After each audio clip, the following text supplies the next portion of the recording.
Ya. Buenos días, gracias por su respuesta con el examen. Diana me entregará hoy los documentos. Espero que la semana que viene tengamos los resultados de la prueba.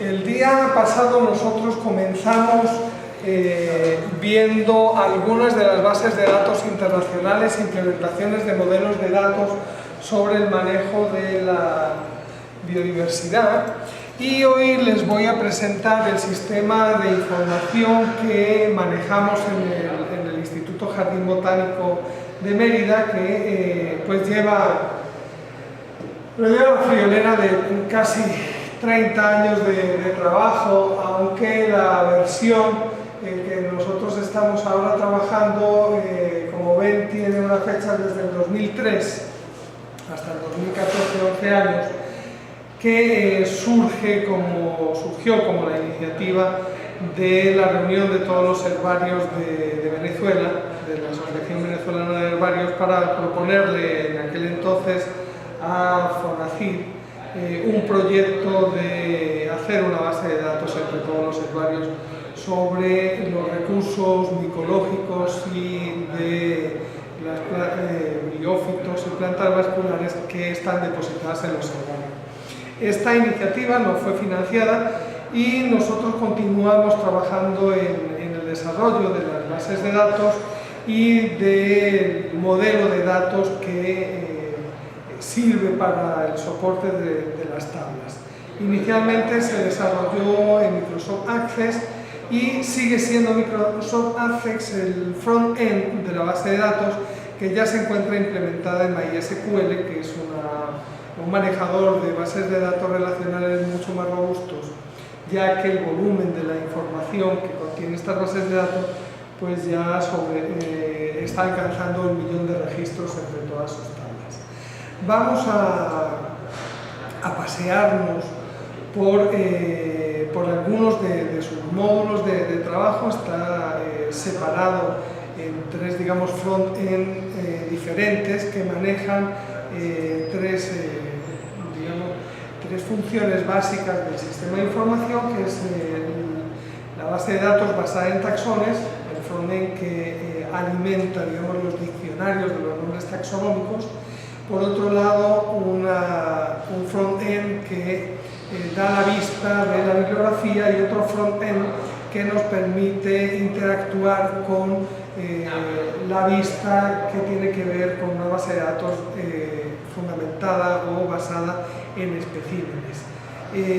No disponemos todavía de un modelo entidad-relación completo, pues es un sistema que está no solamente en alimentación de la data, sino cambiando en su estructura a medida que somos capaces de tomar nueva información y de procesarla y de modelarla de una forma adecuada. Se han desarrollado varias tesis de licenciatura aquí en el GIDIC para ayudar al desarrollo de la base de datos, y es un proyecto que sigue, digamos, que abierto a numerosas iniciativas, ya requiriendo quizás algo más que el trabajo de un ingeniero que está por graduarse, sino de alguien que está, digamos, en un nivel de desarrollo profesional superior. Y vamos a comenzar con el módulo o el front-end que abarca la base de datos o las tablas, o la visión de las tablas que tienen que ver con los taxones. Esta es la carátula de entrada, el índice taxonómico y nomenclatural, centrado en sus datos en la flora de Venezuela. El sistema comienza con el trabajo que estamos haciendo es alimentar las bases de datos con los nombres taxonómicos que están citados en la literatura y que tienen que ver con la flora de Venezuela. Floras, revisiones taxonómicas, listas de formaciones vegetales, cualquier documento bibliográfico en el que se cite una entidad, un objeto biológico que tenga que ver con las plantas que crecen en Venezuela. De tal manera que, como lo que estamos haciendo es alimentar, no empezamos por un modelo de consulta a la base de datos, sino por un flujo de trabajo que tiene que ver con la selección de la referencia bibliográfica en la que estamos introduciendo los datos de las especies vegetales que están citadas en ese trabajo. Y entonces, una vez que nosotros en el menú de entrada seleccionamos bibliografía, nos aparece una pequeña ventana en la que seleccionamos la bibliografía que hemos metido desde otro módulo, que luego veremos, y una vez que lo seleccionamos vamos a pulsar especies citadas en ese trabajo y nos va a aparecer esta ventana, ese formulario de especies citadas en la bibliografía. Tiene, digamos que, cuatro partes importantes. La parte de arriba en la que tenemos unos menús de búsqueda para podernos mover a lo largo de los nombres taxonómicos que están citados en esa referencia bibliográfica, tanto como especies aceptadas por esos autores, como cuando se citan los nombres como un sinónimo de un nombre que acepta el autor. Cada autor tiene visiones diferentes de los nombres, y a continuación los campos en los que podemos desglosar los atributos de esas entidades taxonómicas. El nombre genérico, que se alimenta de una tabla de nombres de géneros, un campo en el que podemos indicar si se trata de un taxón que es híbrido, es decir, que procede del cruce de dos especies diferentes y que tiene una entidad. Por ejemplo, la mula es un híbrido de caballo y de asno y se considera una especie diferente. De tal manera que las plantas, eso ocurre mucho con las orquídeas, por ejemplo, que hay géneros que son híbridos de la mezcla de dos especies que proceden de géneros diferentes.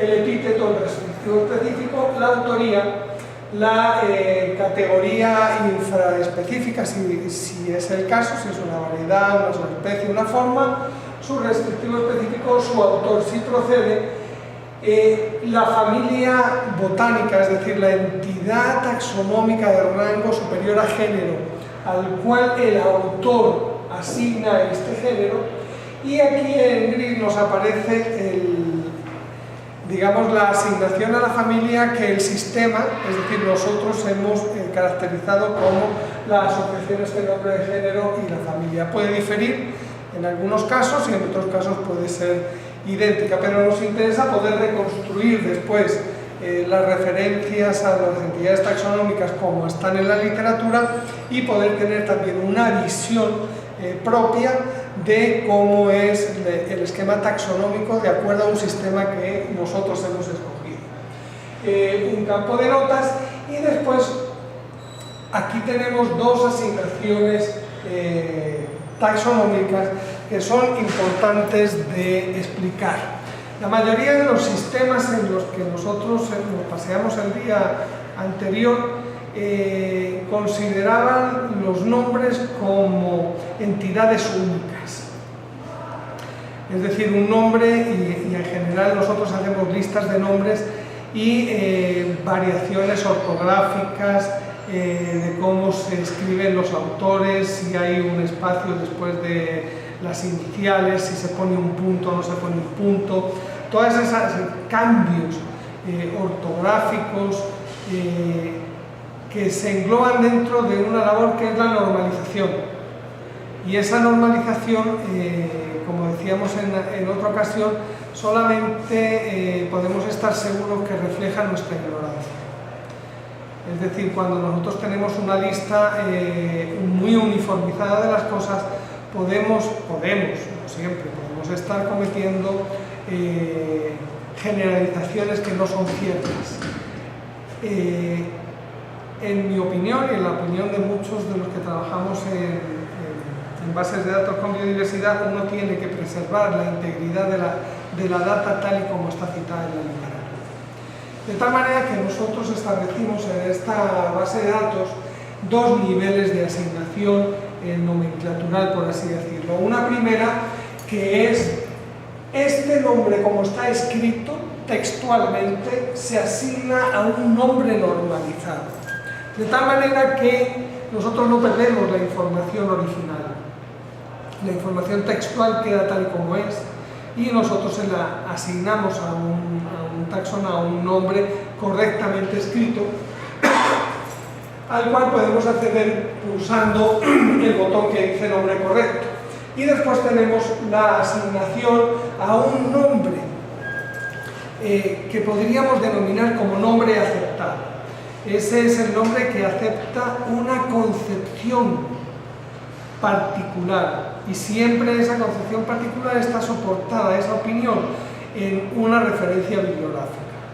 Es decir, ese nombre taxonómico no corresponde, en este caso sí corresponde Sidis laxifolia, corresponde a Sidis laxifolia y la asignación es a Sidis laxifolia, es decir, que los tres nombres son aparentemente idénticos porque representan la misma entidad, pero podría referirse a otra cosa porque un autor determinado dice no, ese nombre como está citado en esa referencia, el sentido que tiene es que se refiere a Sidis longipedunculata, porque es un sinónimo. Y entonces esa asignación, esa conversión ya no es una normalización, sino es la aplicación de un criterio. Eso nos sirve no para normalizar ortográficamente los nombres, sino para normalizar los conceptos. De tal manera que cuando nosotros digamos qué es lo que tenemos en la base de datos de una determinada entidad biológica, nos salgan no solamente las variaciones de su forma de haber sido representados escritos, sino con nombres distintos se están refiriendo al mismo objeto biológico. En la parte inferior del recuadro que está de color verde más oscuro, aparecerían, si en esa referencia bibliográfica hay citados ejemplares de herbario, colecciones aparecerían listadas ahí. Es un trabajo mucho más costoso de realizar y no estamos todavía en esa fase de desarrollo. Y abajo tenemos tres botones que nos hablan de los sinónimos, es decir, si en esa referencia bibliográfica, que es la de Hock, Berry, Huber y compañía, que es el nuevo catálogo de la flora de Venezuela, una obra muy grande, se citan varios sinónimos, pues entonces se abre un formulario en el que nos permite realizar esa asociación, llevando el mismo nivel de asignación de normalización, que sería el nombre textual, y la asociación a un nombre correcto, es decir, escrito de una forma normalizada, y en este caso, pues esa referencia abarca a dos sinónimos, Sidis caroliniana y Sidis jupicae. Si nosotros pulsamos en los botones de la carita sonriente, nos va a directar la ficha original del nombre como si fuese un taxón citado. Y en este recuadro pues tenemos cómo se realiza la asignación nomenclatural y decimos que Sidis latifolia de Martius variedad laxifolia es igual a Sidis laxifolia de Martius variedad laxifolia, es un taxón válido según Hocke, Berry, Huber, nuevo catálogo de la flora venezolana de la Fundación Instituto Botánico de Venezuela, Caracas, toda la referencia bibliográfica. Y aquí tenemos un atributo que nos permite decir a qué proyecto pertenece esa opinión. ¿Por qué? Porque, por ejemplo, diferentes proyectos, yo voy a hacer la flora del estado Mérida o voy a hacer la flora de las plantas acuáticas de los Andes, yo voy a asumir criterios taxonómicos distintos de los que va a hacer, por ejemplo, la revisión de los árboles de los llanos. Y entonces, asignando las opiniones de los conceptos taxonómicos a un proyecto determinado, permitimos que la base de datos no presente una opinión única, sino que sea un sistema multiproyecto. Cada proyecto puede tener una vista de los conceptos taxonómicos particulares, sin interferir en la data original, que está soportada en la asignación de un nombre textual a un nombre correctamente escrito. Cuando nosotros pulsamos el nombre correctamente escrito, nos encontramos con este formulario, un formulario complejo en el que encontramos gran cantidad de información. Tenemos en la parte superior la valoración de si es un nombre aceptado, legítimo, ilegítimo, una consideración nomenclatural siguiendo los códigos que utiliza Trópicos de Missouri, y a continuación el nombre genérico, si se trata de un taxón híbrido, un restrictivo específico, en este caso seguimos con el ejemplo de Cordial y Odora del otro día, los autores, si es una categoría infraespecífica, cuál sería el restrictivo y el autor, y tenemos un campo que dice publicado como. El código de nomenclatura botánica o el código de nomenclatura zoológica exigen que los nombres de los entes biológicos sigan unas normas gramaticales con respecto al latín, y los autores son lenguas muertas y no estamos muy avezados en el uso de esas lenguas muertas, y entonces solemos cometer algunos errores ortográficos, o cuando se trata de un adjetivo no lo declinamos adecuadamente, cuando se trata de un lugar geográfico confundimos a lo mejor el género, si es neutro, si es masculino o femenino, y no se escribe correctamente, pero está claro que es un error de declinación y no es un error ni siquiera de una falta de ortografía. El código obliga a que esa corrección sea automática y no hace falta hacer una publicación, sino que se da cuenta, directamente lo cambia, y es la manera de conservar el nombre como fue escrito textualmente para el protólogo, es decir, el primer conocimiento que se tuvo de esa planta, y nosotros lo registramos ahí. A continuación tenemos un subformulario en el que hacemos una mención a la obra en la que se hizo la publicación original, es decir, el protólogo, utilizando las abreviaturas al uso de la botánica taxonómica, y en el que tenemos el nombre de la revista o del libro, volumen y las páginas, el año en el que se publica, una consideración nomenclatural y una referencia a las bases de datos de imágenes de páginas de las publicaciones. En este caso nosotros solemos utilizar Botanicum Heritage Library, pero cualquier biblioteca digital puede hacer referencia a esa página. Si nosotros pulsamos el link, nos va a aparecer la página donde está efectivamente el texto en el cual se publica originalmente ese nombre. Hay una serie de asignaciones aquí a nombres en los que no están puestas las etiquetas, hay que pasar el cursor encima del campo para saber qué es lo que se refiere, pero en este caso, por ejemplo, tenemos aquí, este sería si se trata de un taxón infraespecífico, nos pondría la categoría jerárquica inmediatamente superior de la cual depende. Este es el basiónimo, que es el nombre sobre el cual está basado Cordial y Odora, y fue Cerdana Aliodora de Ruiz y Pavón, que es el nombre de los autores que aparece entre paréntesis, y si nosotros pulsamos el botón nos aparecería la ficha, el registro de ese nombre con los datos correspondientes. Si se trata de un nombre ilegítimo, un nombre nudo, porque el nombre se basó en un nombre que no fue publicado y que estaba escrito en un pliego de herbario, ese nombre se registra aquí. Y si hay, digamos, cuando uno mueve nombres de plantas de un género a otro, entonces se hace lo que se conoce como una combinación. Por eso cuando Cerdana Aliodora fue clasificada como una cordia y no como cerdana, se sigue llamando Aliodora, pero ya no como cerdana, sino como cordia. Lo que estamos haciendo es combinar el epíteto en otro género. Entonces, cuando uno hace esos movimientos porque cambias la circunscripción taxonómica y dices, no, es que cerdana no existe, es una cordia, entonces todas las cerdanas las paso al género cordia, tengo que combinar los nombres. Si ya existe una cordia leodora, ese nombre está ocupado y no lo puedo combinar como cordia leodora, sino que le tengo que poner un nuevo nombre.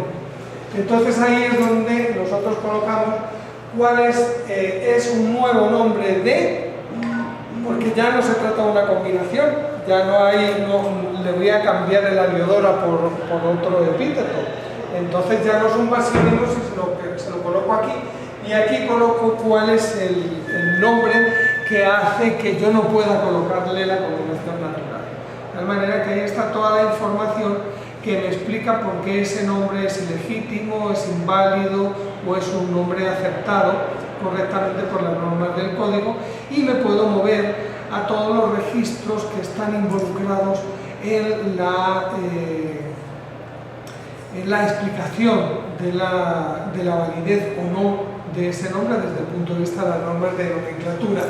Con este botón yo me muevo al nombre del cual partí, de tal manera que la consulta de cualquiera de ellos no me hace perderme en la tabla, sino que siempre puedo volver al registro del cual partir e ir comparando y explicando la situación nomenclatural de todos esos nombres. Debajo de ellos nos aparece una ventana, un subformulario con varias pestañas donde tenemos citas, tipos, asignaciones nomenclaturales, combinaciones, sinónimos, sinónimo de cuando ese nombre es considerado un sinónimo de otro taxón, y las determinaciones que tienen ese nombre y que están asociadas a ejemplares de herbarios. En las citas vemos dos vistas, una en color morado y otra en color salmón. La de color morado se refiere a referencias bibliográficas.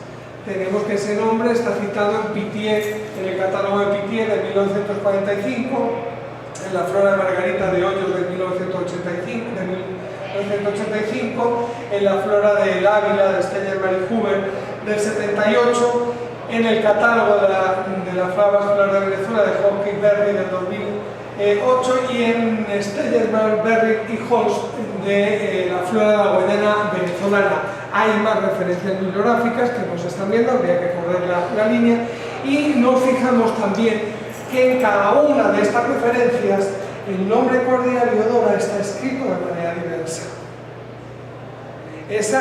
Cuando nosotros veíamos el cuadro en el que nosotros decíamos un nombre textual asignado a un nombre normalizado, nosotros aquí vemos el nombre textual y está vinculado eso a través del nombre normalizado, y lo vemos en un nombre correctamente escrito como debe estar escrito, de tal manera que no perdemos la información textual, sino que poseemos la información tal y como está en las referencias, asignado a un nombre correctamente escrito, y la parte inferior, en la parte, digamos, que del formulario desasalmonado, nos encontramos con los nombres taxonómicos tal y como están recogidos en los herbarios. De tal manera que nosotros ahí tenemos una visualización de dónde podemos encontrar ejemplares de ese nombre taxonómico en los herbarios de Venezuela o de otras partes del mundo. Si, por ejemplo, tenemos ahí el herbario de Missouri, la primera referencia, porque nosotros obtuvimos datos del herbario de Missouri, la presencia de esa especie allá, y en la parte de arriba de las obras en las que se ha citado ese nombre taxonómico. Cuando nosotros vemos los nombres taxonómicos, pulsamos para ver los nombres taxonómicos que están en los herbarios, no nos estamos refiriendo a las determinaciones en un primer momento, sino que esa es una visión no basada en especímenes, sino basada en taxones. Es decir, qué nombres de taxones están en un herbario. Normalmente en los herbarios, cuando uno guarda u ordena los ejemplares que pertenecen a una misma especie, los pone en una carpeta, y esa carpeta tiene un nombre. Ese nombre no es en realidad una determinación, es un taxón. Y dentro las carpetas cada una puede tener varias determinaciones, porque cada ejemplar puede haber tenido una historia de asignación taxonómica diversa. Al principio lo determinaron como Cerdana y Odora y luego dijeron que eso era Cerascanthus corimbosum y otro dijo que no era ni siquiera una voraginácea sino que era Buduleia bogotensis. Pero al final termina en una carpeta que tiene un título, que tiene la asignación a un taxón, independientemente de cuál sea la forma en la que está escrita y está hecha la determinación. A eso se refiere esa visión de los taxones que hay en un herbario. ¿Cuáles son las carpetas? Claro, dentro de las carpetas, como podemos ver, hay referencia a ejemplares. ¿Okay? Pero es una visión taxonómica en la que nosotros, sin hacer una nueva determinación, podemos hacer una asignación de Aphelandra pulcherrima, escrita Jackan entre paréntesis Humboldt Planicum en abreviatura. Esa en realidad se escribiría Aphelandra pulcherrima de Jackan y Kunz como autor único de ese nombre. Hay una historia, la obra de Humboldt Planicum es la obra de la parte, digamos, del conocimiento botánico de la expedición de Humboldt y Bonpland a la América tropical, pero la parte botánica no la estudió Humboldt ni Bonpland. La parte botánica se la dieron a Kunz y Sigmund Kunz hizo todo el trabajo botánico.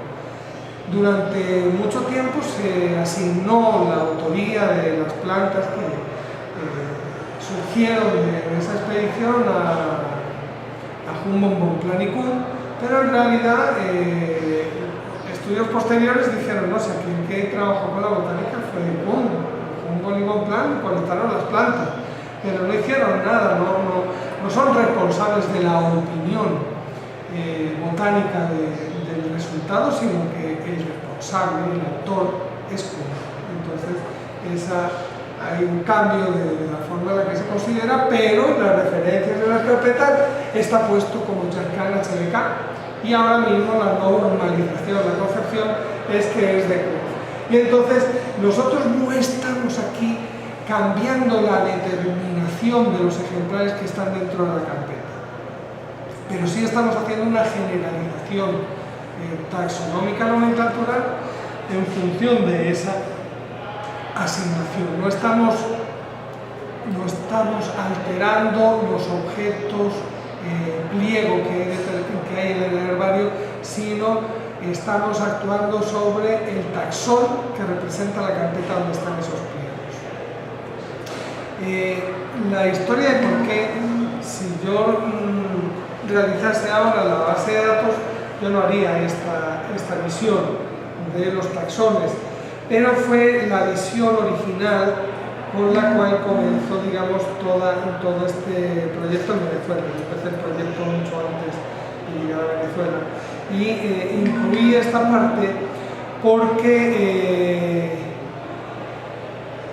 después de esa iniciativa de Orinoco surgió el trabajo del catálogo de la flora de Venezuela, y en el catálogo de la flora de Venezuela el trabajo que se comenzó a realizar fue una evaluación de los recursos que había en los herbarios, utilizando la visión de los taxones, de las carpetas, qué es lo que hay, y dame el resumen de qué especies tienes en el herbario, cuáles son los límites altitudinales y cuáles son los estados que están representados en esas entidades taxonómicas, de tal manera que se hizo una recopilación basada en taxones y no basada en especímenes, para no perder esa información y mantenerla. Pervive esta visión basada en taxones que están depositados en los herbarios, pero realmente esta visión no está teniendo una continuidad, sino que la alimentación de las bases de datos basadas en especímenes nos permite tener una información mucho más fidedigna que cuando nosotros congelamos la visión de un herbario en un momento determinado, que es cuando nosotros hacemos el relleno de esa acción por carpetas.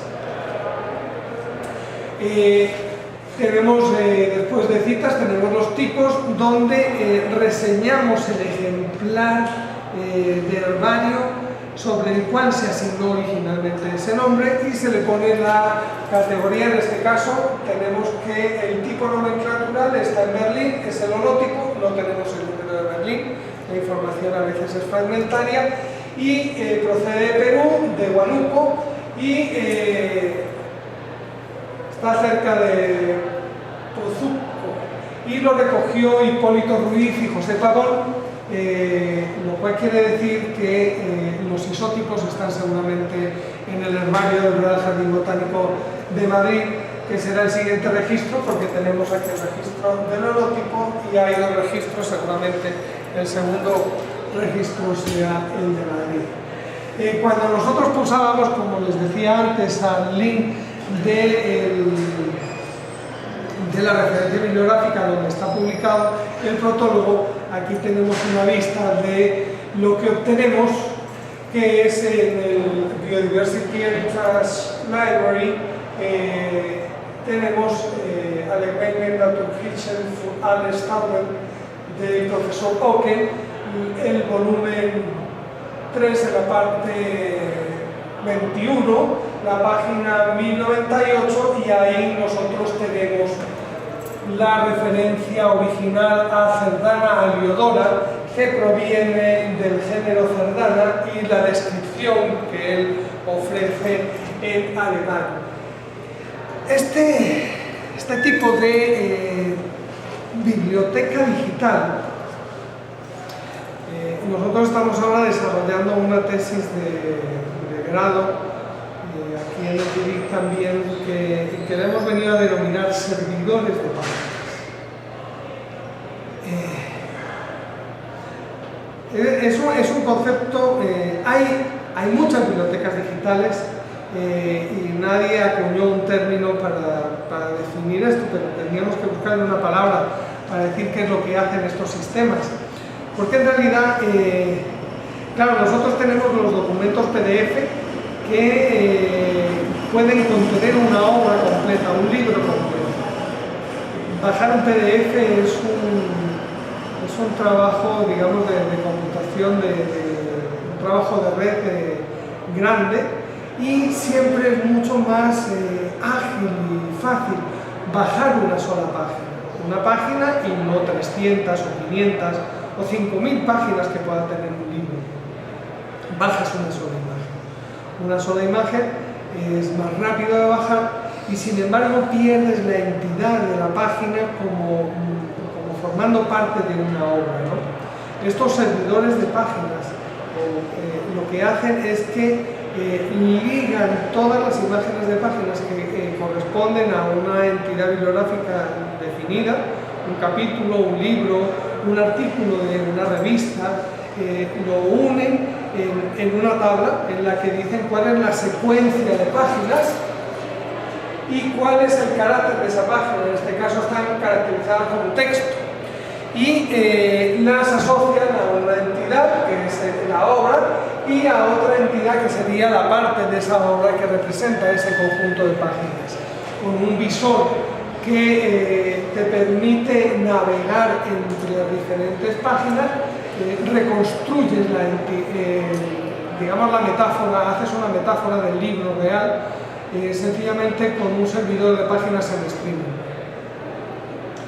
Es mucho más rápido, no cargas todas las imágenes, no hay un consumo de ancho de banda tan grande, y sin embargo puedes leer todo el libro de arriba para adelante y puedes localizar. Es utilísimo para nosotros el poder localizar la página donde empieza la referencia de ese nombre, sin necesidad de cargar todo un documento PDF. Normalmente estos servidores de páginas tienen una consulta muy rápida en el que hay una referencia a una página concreta, es decir, a un número de un registro, y entonces la llamada del HTTP que tú tienes que hacer es muy sencilla para poder acceder. Accedes al visualizador directamente en el navegador y puedes consultar todas las referencias. El avance que supone esto para el trabajo de la botánica o de la biodiversidad es impresionante. No se lo pueden imaginar. El tiempo que uno tardaba. Cuando yo hice mi tesis doctoral, una revisión sobre un grupo de plantas de Colombia, 3/4 del tiempo se dedicó a la recopilación de la información bibliográfica, visitando todas las bibliotecas del mundo físicamente o pidiendo las referencias en forma de fotocopias con un gasto ingente. Fueron cerca de 400 kilos de papel y cerca de 3 años de trabajo para conseguir toda la literatura necesaria para resolver los problemas nomenclaturales de las especies con las que estaba trabajando. Hoy en día no se necesita eso. Hoy en día no hay que viajar a las bibliotecas, todavía hay muchos trabajos que no están digitalizados y una de las razones de hacer esta tesis es de comenzar a preparar una infraestructura para dotarlos de una biblioteca digital.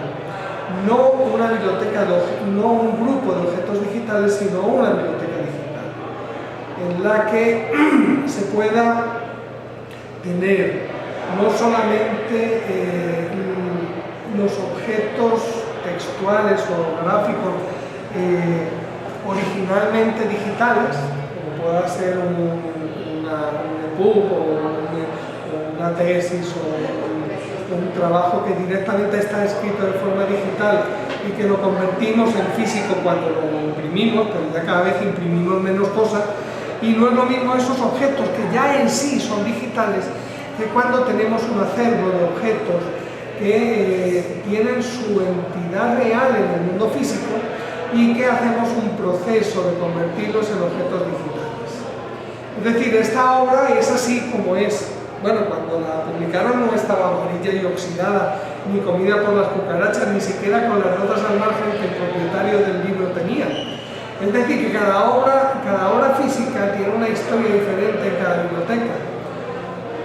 Y convertirla en un objeto digital significa, en este caso no lo convertimos en un objeto digital, porque el libro no lo tenemos, hay libros que tienen un valor artístico en sí mismos. No vamos a tener la encuadernación, no vamos a tener todo, pero sí podemos tener la información que está en ese libro. En este momento nosotros lo que tenemos es la imagen que hay del libro, de la página del libro, pero no tenemos el texto. Para tener el texto hay que hacer un proceso de reconocimiento óptico de caracteres, y ese reconocimiento óptico de caracteres, o OCR, va acompañando a estas imágenes. De hecho, casi todos los sistemas de bibliotecas, de servidores de páginas, que nos llaman nosotros, tienen asociada una información OCR. Y esa información OCR, es decir, interpretada ópticamente, rudimentaria, con numerosos errores, pero aún así es suficiente como para que aquí tenemos un recuadro bien interesante, que es un acceso a un API de Global Names, y Global Names es una iniciativa también internacional en el que hay digamos un reconocimiento de los nombres taxonómicos, de los nombres que se refieren a entidades biológicas que están citados en la literatura. Y aquí nos dice que no encuentra ningún nombre científico. Bueno, pero es que con esa letra tan alemana, la fuente difícilmente ha podido ser interpretada por un OCR, pero si el libro es más moderno, la tipografía es más moderna, más interpretable, los va a encontrar los nombres taxonómicos, no todos, y van a aparecer listados ahí, y directamente si uno lo pulsa va a hacer búsquedas en múltiples bases de datos de dónde están citados esos nombres. Es decir, que las capacidades de tener bases de datos taxonómicas y las bases de datos bibliográficas digitalizadas y OCReadas, me perdonan la brutalidad de la castellanización del acrónimo, nos dotan de una capacidad de investigación enorme que antes no teníamos disponible. Ok, voy a volverme un poquito más para atrás para recordar un poquito. Estamos en realidad, nosotros empezamos con esta pulsación de acá, pero al fondo del registro, igual que en Trópicos había una serie de iconos que hacían búsquedas en diferentes bases de datos, nosotros también tenemos la posibilidad de hacer esas búsquedas en diferentes bases de datos. No son las mismas que utiliza Trópicos, son las que nos están sirviendo a nosotros para validar la calidad de estos registros taxonómicos y como el primero sería el de la Biodiversity Heritage Library, The Plant List es una de las iniciativas también de nombres taxonómicos internacionales, donde cuando también de una forma muy sencilla uno busca extrayendo del contenido de ese registro el nombre del género y de la especie, te lista los nombres taxonómicos que en esa base de datos están registrados y te dice, en este caso, los nombres, si el estatus según esa base de datos, si está aceptado, si está sin resolver, si se trata de un sinónimo, y ellos tienen un nivel de confidencialidad, o sea, de confianza de esa decisión, dependiendo de la base de datos que lo ha hecho y de si está basado en una referencia bibliográfica confiable o es sencillamente una opinión o no hay ninguna opinión. De tal manera que estamos en un proceso a nivel global de elaboración de los nombres taxonómicos de todas las entidades biológicas para poder tener una visión de al menos de lo que está publicado en la biodiversidad. Todos esos son buscables después, ahí tenemos especies 2000, Kew, Missouri Botanical Garden, Global Composite Age List, ILDIS, que es una base de datos de leguminosas, y OPI, que es la International Organization for Plant Information, que es un consorcio fundamentalmente de instituciones norteamericanas y europeas que trabajan en estos temas como servicio de información global.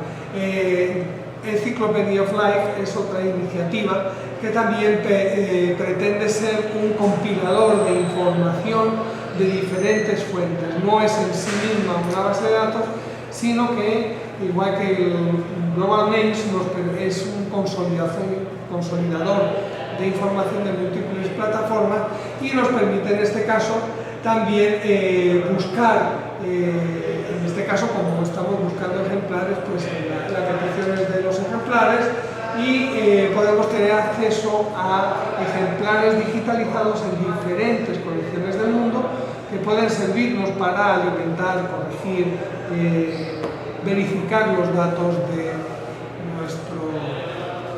nuestro registro.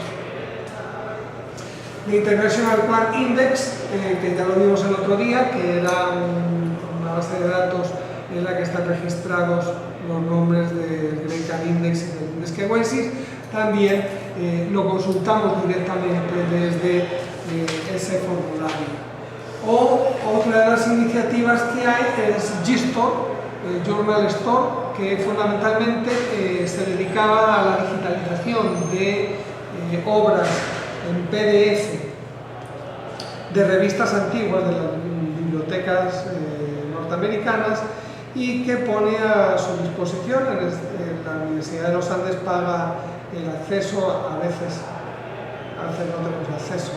Este año creo que tenemos acceso, no sé cuánto nos durará, a las bases de datos globales de Journal Store, de tal manera que, pero están en PDF, a diferencia de los servidores de páginas que veíamos antes. Journal Store tiene los artículos en PDF.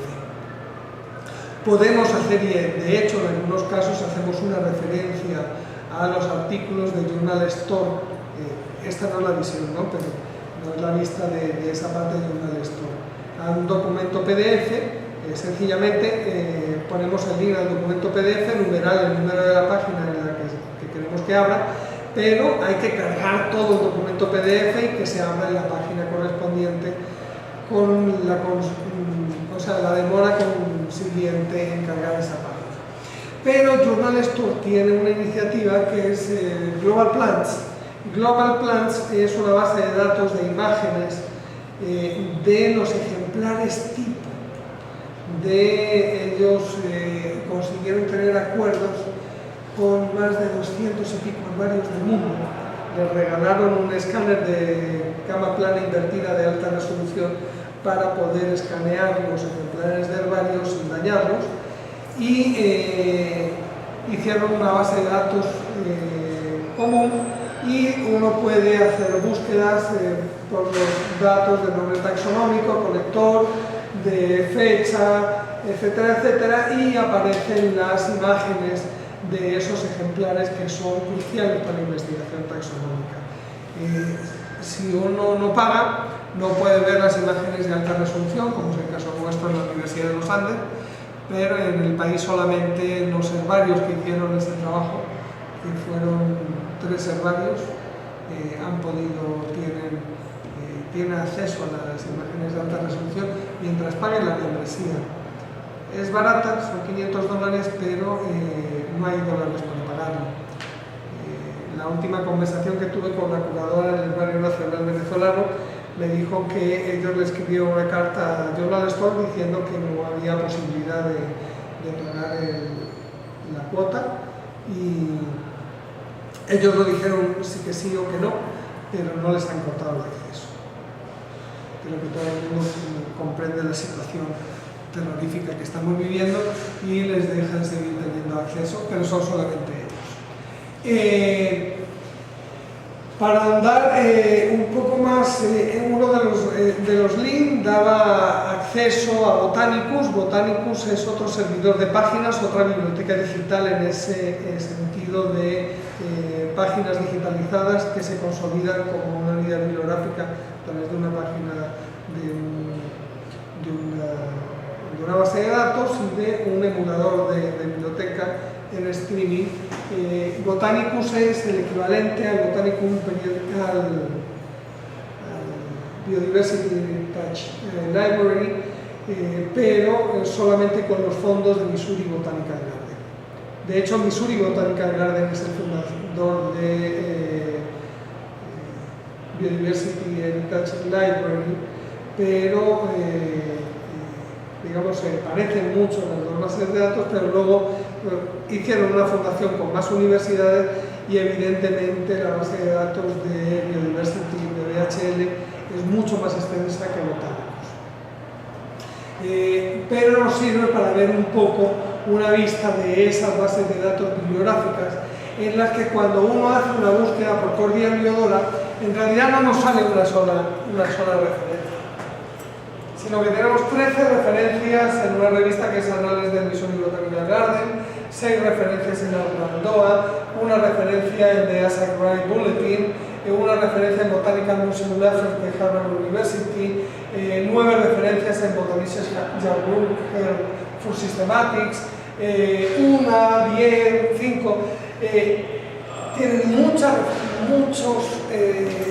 revistas y libros digitalizadas en las que se ha hecho reconocimiento óptico de caracteres y en las que se han detectado la presencia de esos nombres en páginas determinadas, de tal manera que la búsqueda de la información bibliográfica sobre un determinado taxón ahora mismo es muy eficiente, pero corremos un riesgo muy grande y lo tenemos que tener en cuenta, y no solamente en la parte de la biodiversidad, sino en general estamos llegando a un momento en el que más o menos decimos si no está en internet no existe,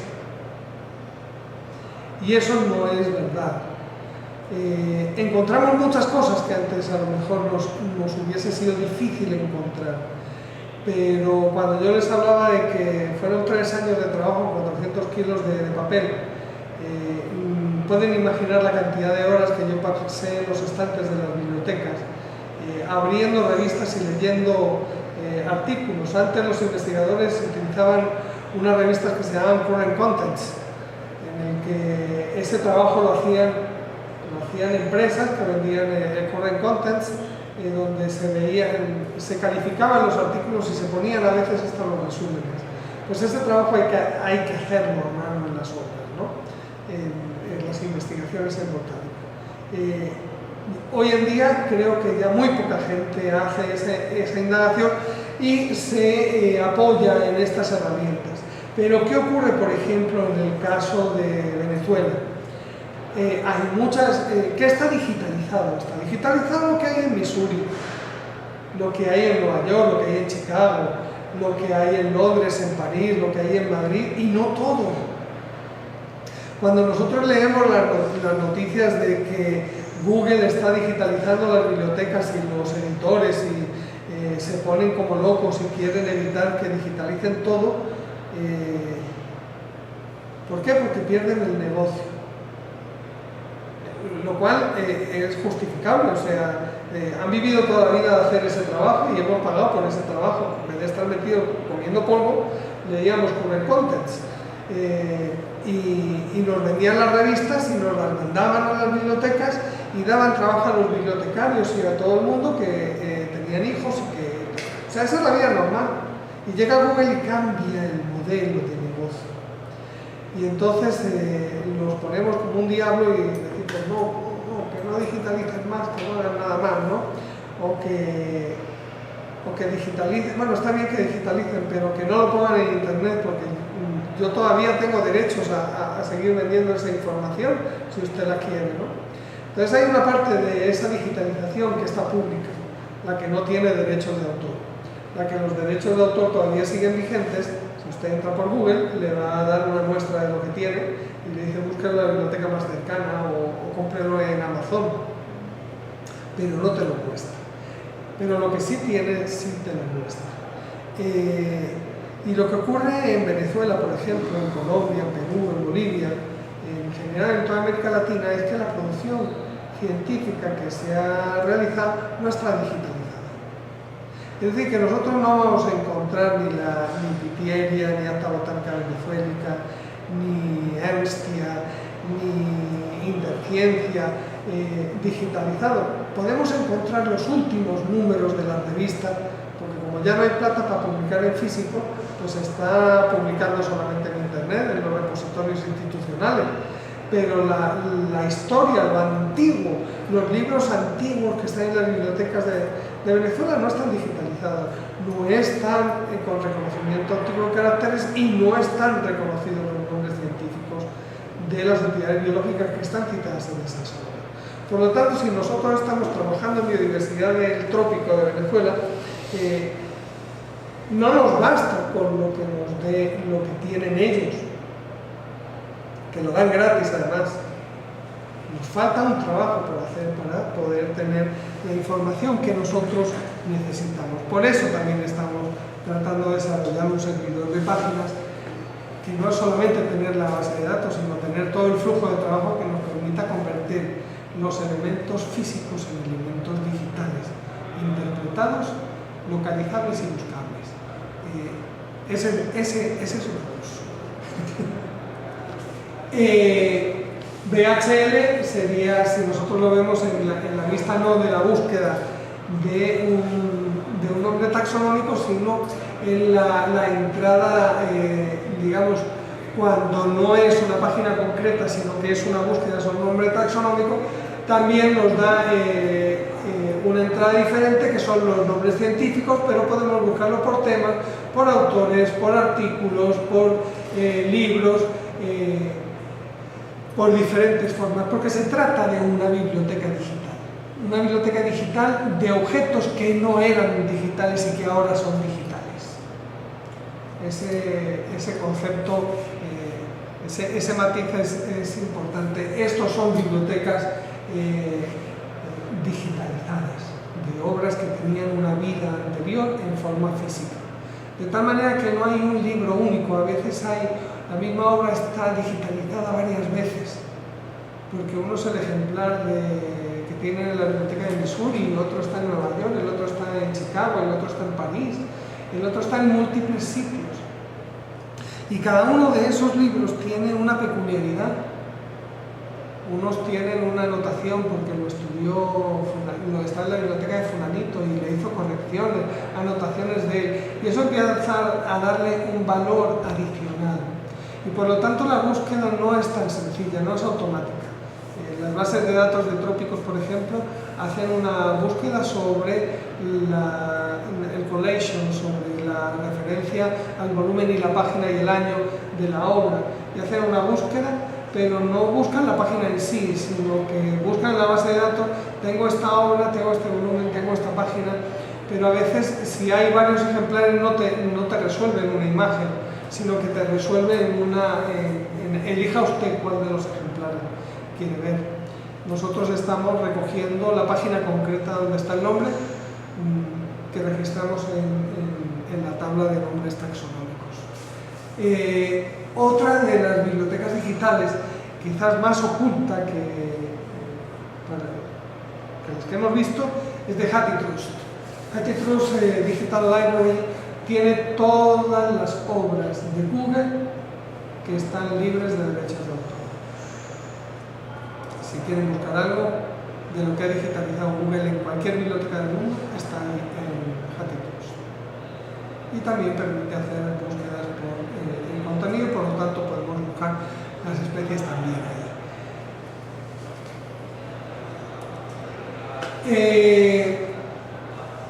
Aquí tenemos Internet Archive, que es la otra gran base de datos que tiene no solamente los documentos de Google, sino otros documentos adicionales. Es decir, que cuando estamos buscando objetos digitales bibliográficos, tenemos múltiples fuentes sobre las que buscar.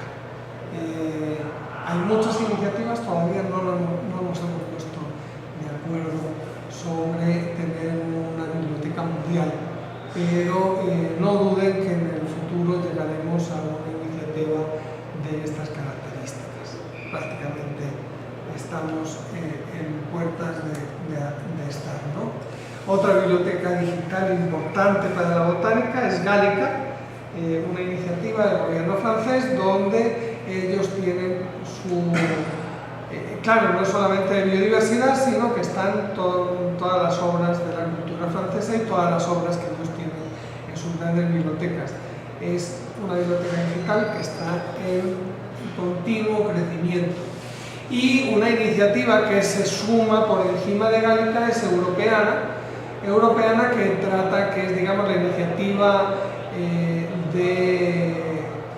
ya no lo llamaría biblioteca digital, porque en realidad nosotros ahí vamos a encontrar imágenes de ejemplares de herbario, como podemos ver ahí, de los herbarios europeos, y también de las obras bibliográficas que hay en Europa. O sea, no está separado en varias, pero podemos hacer desde ese registro que tenemos una búsqueda en todas estas repositorios de información digitalizada, tanto bibliográfica como de referencia a ejemplares, que nos permiten alimentar, corregir,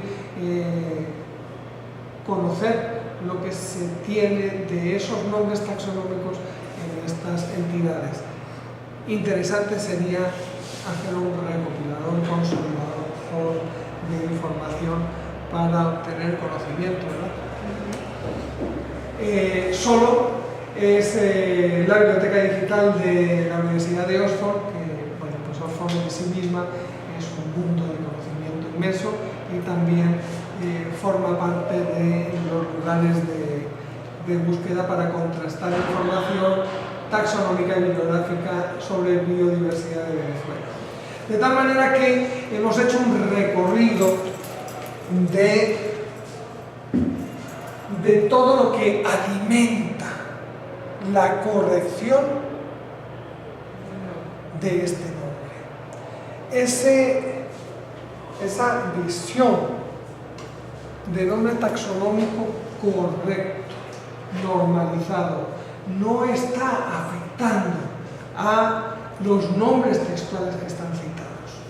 Estamos aquí en asignaciones, cuando nosotros veíamos que en los nombres citados en la bibliografía o los nombres que estaban depositados en un herbario dentro de una carpeta que tenía un nombre, nosotros podíamos asignar, es decir, este nombre correctamente escrito es el mismo o se trata de otra cosa, va a aparecer listado aquí.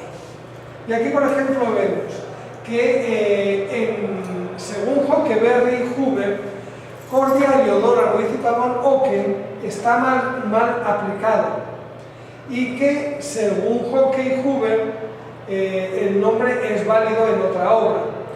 Y aquí tenemos los nombres cuando han sido utilizados de la misma manera en las obras. Podemos entonces movernos entre esas asignaciones y ver por qué ese nombre ha sido asignado a Cordia, a Liodora, o como mal aplicado o como bien aplicado. Vemos ahí que hay una dualidad de criterios.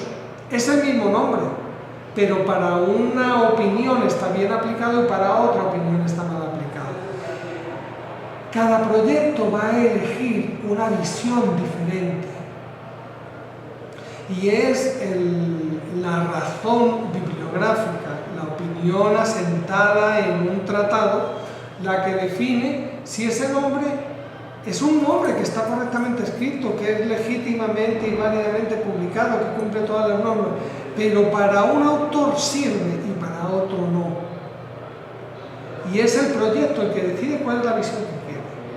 Y cada proyecto puede tener una visión diferente, pero la base de datos es la misma, no perdemos información. No estamos condenando a una opinión, una base de datos sobre biodiversidad. El sistema puede elegir la que ella quiera. Y la última de las vistas son las determinaciones. Y ahí tenemos pocas. En realidad nosotros tenemos solamente nuestro herbario,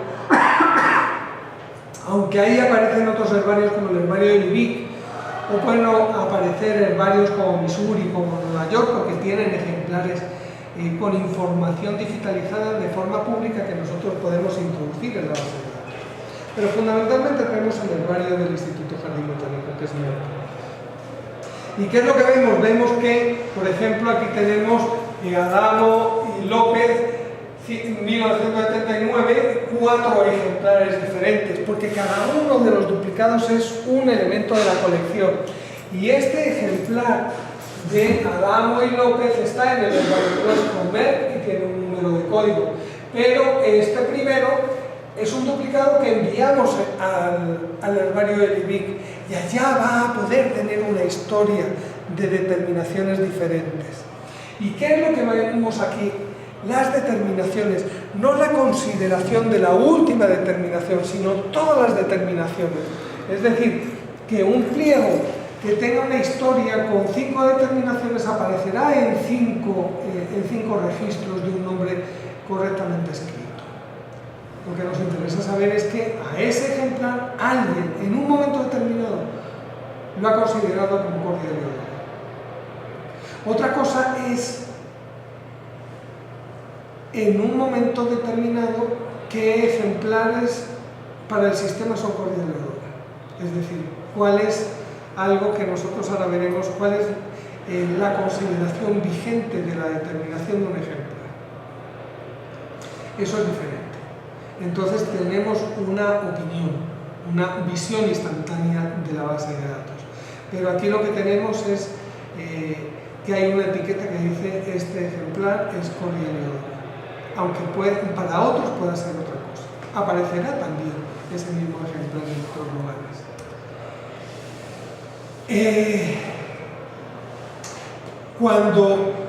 ¿Cuáles son los sinónimos de ese nombre? Bueno, en este caso solamente tenemos una obra, pero puede haber obras que lo consideren sinónimos y obras que no citen ningún sinónimo. Solamente tenemos una obra, la de Hockeberry y Huber, en el que como sinónimo de Cordia Liodora aparece Cerdana aliodora. Y aquí tenemos las combinaciones, elegimos Cerdana aliodora, donde vemos que en Cerdana aliodora, que es un nombre que era el basiónimo de Cordia Liodora, es considerada como Cordia Liodora en 2 ocasiones. Aquí debería estar la referencia bibliográfica, pero no está. Para saber que son consideraciones de 2 obras diferentes.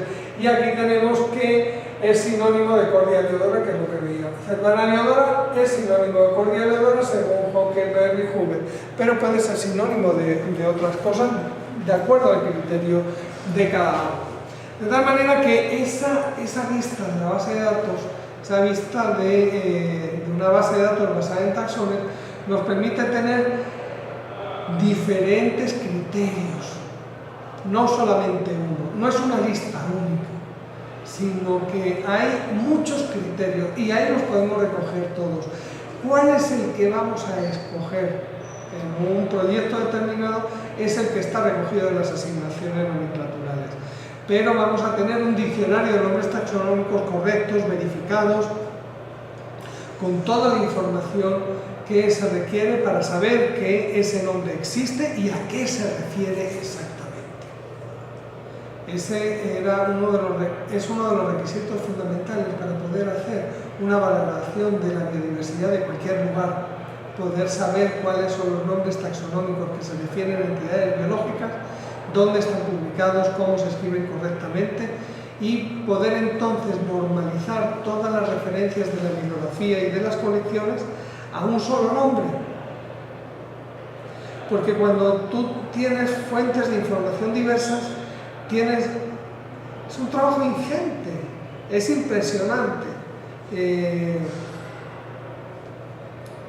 Yo estoy tratando de normalizar todos los nombres que están citados en los herbarios que están en internet.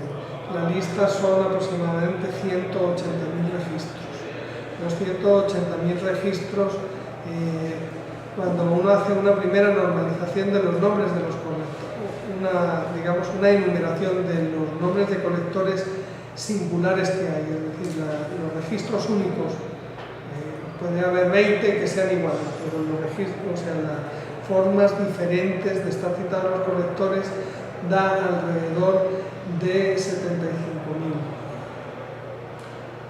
Cuando uno los normaliza, en la primera normalización todavía me queda por normalizar del orden de 19.000 formas. ¿Y cómo lo hace? ¿Qué? ¿Copia? ¿Lo pega? A mano. ¿Y no hay manera de extraerlo? Sí, pero para hacer la asociación de que si hay dos puntos seguidos, si el nombre está aparentemente equivocado, si se cambiaron de sitio, si en unos tiene las iniciales al principio y en los otros los tiene al final, si en uno, por ejemplo, pone el esposo y la esposa con el mismo apellido, pero ponen las iniciales de él y de ella, y después el apellido, y en otros casos está el apellido y las iniciales, el apellido y las iniciales, o sea, hay multiplicidad de formas. Al final se reduce a 3.500 nombres diferentes. Yo ahorita estoy trabajando en un proyecto que se llama extraer los perfiles de un trabajo, ¿no? Entonces, las habilidades y la competencia. Entonces yo extraigo de los textos, extraigo todas las combinaciones posibles y de las competencias también traigo según como esté formado con una regla, ¿no? O sea, así, como esté formado así como tú dices, punto y todo eso. Y yo lo extraigo automáticamente del texto, ¿no? Y después, bueno, será el experto el que se dedique, bueno, este se pertenece a este perfil, este pertenece a este, pero ya tiene un trabajo que no es... Claro, yo tengo las listas y yo utilizo ciertas técnicas de generalización, ciertas herramientas, unas veces lo hago con Access, unas veces hago búsqueda y sustitución, otras veces copio una columna, arrastro una columna a la otra, copio hacia abajo y voy normalizando. Hay múltiples, eso es unas tecnologías, unas técnicas complejas de hacerlo. A veces lo hago por procedimiento, otras veces lo hago, pero cuando la información es muy heterogénea, es la vista de la persona que conoce la que puede hacer esa normalización. Esa normalización supone algo que nosotros hablamos en días anteriores, y es que en la estructura de muchas bases de datos uno tiene un atributo y el atributo interpretado. Y así está como está escrito y así es como está interpretado. Es decir, no es lo mismo, uno lo ve por ejemplo con nombres de los países, ¿no? Hay países que es República Democrática del Congo, el Congo belga. O sea, bueno, hay muchas formas de escribir el nombre de la persona, hay muchas formas de escribir el nombre de la persona. Con los dos nombres, el apellido, los dos apellidos con un guión, los dos apellidos separados, el apellido, el segundo con una inicial, y entonces al final haces una forma normalizada de citar, pero tú no puedes perder la información original, porque en esa normalización uno comete, como digo yo, uno expresa su propia ignorancia, ¿no? o su soberbia, yo sé más. Y entonces aplano la información y pierdo la posibilidad de que en el futuro uno diga, no, esto no era estos son dos personas diferentes, no es la misma. Aunque firmen igual, no son la misma persona. Y lo puedes ver por la fecha en la que se conecta, por quién lo acompañó, por cosas así, ¿no? Y que hay muchos homónimos, hay muchos nombres que son iguales y no se refieren a la misma persona. Por eso el tema de las personas, de los equipos o los agentes, como lo miraban en las estructuras de base de datos anteriores, es un problema complejo a resolver, ¿no? Sí, hay que identificarla puro con algo que identifique que es la persona que está hablando. Eso no es fácil. No es fácil a nivel histórico, además, porque hoy en día, pues eso sí, si tienes una cédula de identidad, pues estás identificado. Sí, pero por ejemplo, cuando usted está trabajando con fuentes de información, no pertenece a la cédula de identidad. No. Entonces, por ejemplo, habría que buscar otra cosa que lo identifique, por ejemplo, el correo electrónico, que es único. O no, yo tengo 4. Bueno, pero es único sí. para una persona. Tú tienes 4, pero tú puedes hacer combinaciones y si está él, es la misma persona. Sí, más o menos. Ajá, o sea que tienes que buscar otra fuente que no sea la cédula, porque eso no está en el... No está. O sea, en los artículos y todo eso no te dice la identidad de la persona. Entonces tienes que usar reglas para poderlo hacer. De hecho, algo que nos evidencia ese problema, no sé si conocen de ResearchGate, es una red social de investigación, de investigadores. Entonces tú metes más o menos tu currículum, tu ámbito de trabajo, y entonces ellos buscan todas las referencias bibliográficas que hay en Google Docs, en Google Academics, en no sé cuánto. Y te preguntan, exactamente, y esos son tuyos, porque hace una búsqueda generalizada por tus nombres, tus apellidos, las variaciones ortográficas, y de repente dices, bueno, por aquí hay un Javier Estrada que es físico nuclear, otro es economista, el otro es poeta, el otro no sé cuánto.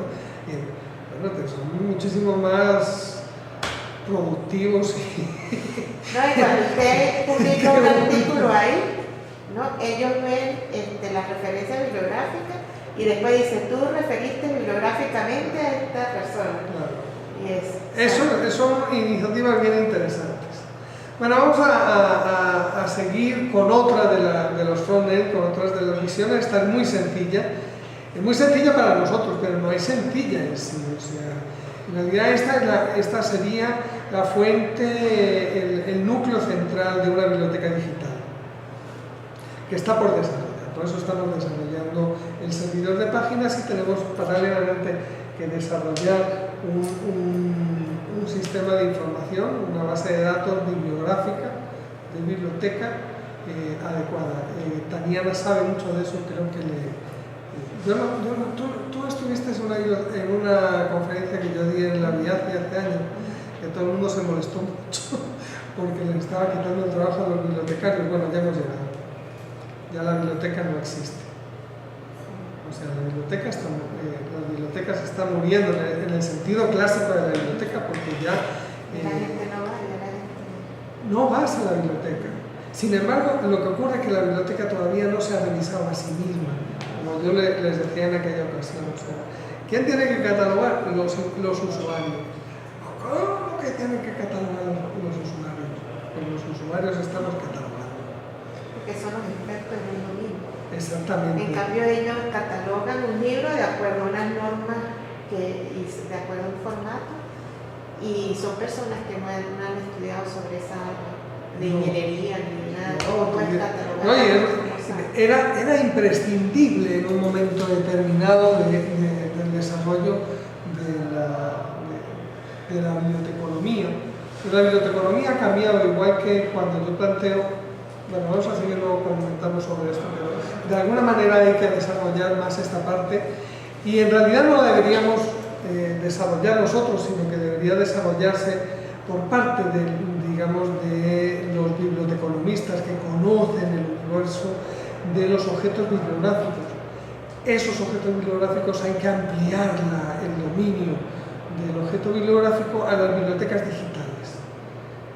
Y yo veo que en general en América Latina no se está comprendiendo el concepto de biblioteca y de objeto digital. Aquí hay una biblioteca digital. No, lo que hay es un montón de archivos digitalizados, pero no hay una biblioteca digital. O sea, en el sentido de que una biblioteca como no es solamente los objetos que son digitales, sino que es la curatoría del objeto digital.